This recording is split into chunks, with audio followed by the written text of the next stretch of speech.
নমস্কার বন্ধুরা, পর্ণার রান্না ও বাগান চ্যানেলে সকলকে স্বাগত। আজ বানাবো গ্রিন লাইট পটল।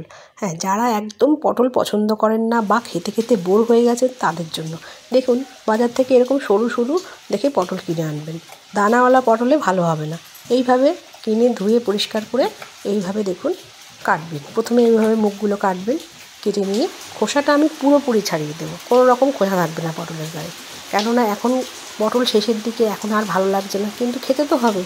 এইটা একটা নতুন পদ্ধতি, করে খেয়ে দেখবেন সবাই। সত্যি বলছি, খুব ভালো হয়, খুব লাইট কিন্তু অসাধারণ একটা নতুনত্ব স্বাদ, আর খুব হালকা। খেয়ে দেখবেন। এইভাবে সমস্ত খোসাগুলো আমি প্রত্যেকটা পটলের আমি ছাড়িয়ে নেব।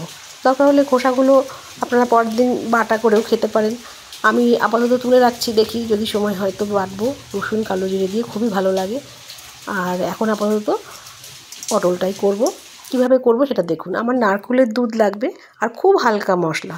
সমস্ত পটলগুলোকে আমি ভালো করে খোসা ছাড়িয়ে এবার একটু এই মুখগুলোকে একটু চিড়ে নেব, ভিতরে যাতে মশলাটা ঢোকে। মশলা বলতে আমি সেরকম কিছু দেবো না। এই টমেটো, পেঁয়াজ এইগুলো সমস্ত একটু মিক্সিতে পেস্ট করে এর শুধু ছেঁকে দেবো, জলটা দেবো, আর কোনো ভারী মশলা পড়বে না।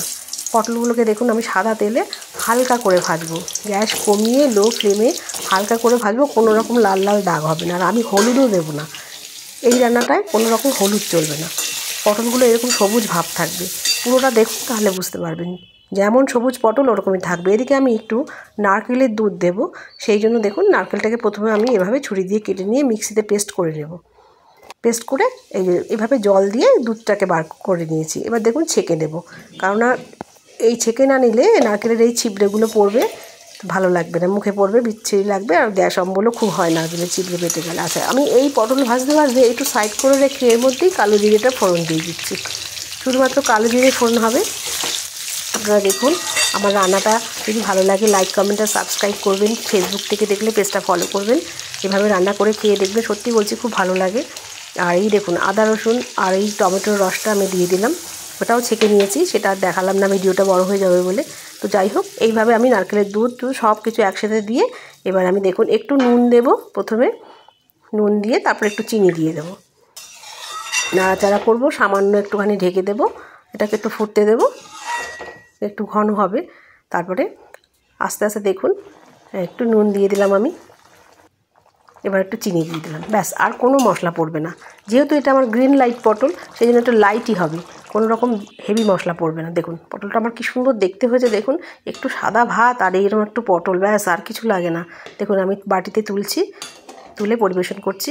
কত সুন্দর দেখতে হয়েছে, খেতেও সেরকম। করে খেয়ে দেখবেন একবার, কমেন্টে আমাকে জানাবেন কেমন লাগলো। সবাই খুব ভালো থাকবেন। আবার এরকমভাবে নতুন নতুন রান্না নিয়ে আসবো। চ্যানেলটাকে আপনারা সাবস্ক্রাইব করবেন। বারবার বলছি, সাবস্ক্রাইব না করলে নোটিফিকেশন পাবেন না আর দেখতেও পারবেন না। এর মধ্যে অনেক ছোটো ছোটো টিপসও থাকে। দেখুন কি সুন্দর নারকেলের দুধ বেরিয়েছে। দেখুন এই আমি একটু দেখাচ্ছি আপনাদের হালকা করে। এইটা দেখেন না, এটা তেল নয়, এটা নারকেলের দুধ দিলে সেই রান্নাতে এরকম তেল ভাসে ওপরে। নারকেল তেল আসলে ওটা, কিন্তু খুবই স্বাস্থ্যকর ওটা। ভাববেন না যে এত তেল খাওয়া, এই তেলটা খাওয়া ক্ষতি। এটা খুবই ভালো। করে খেয়ে দেখবেন।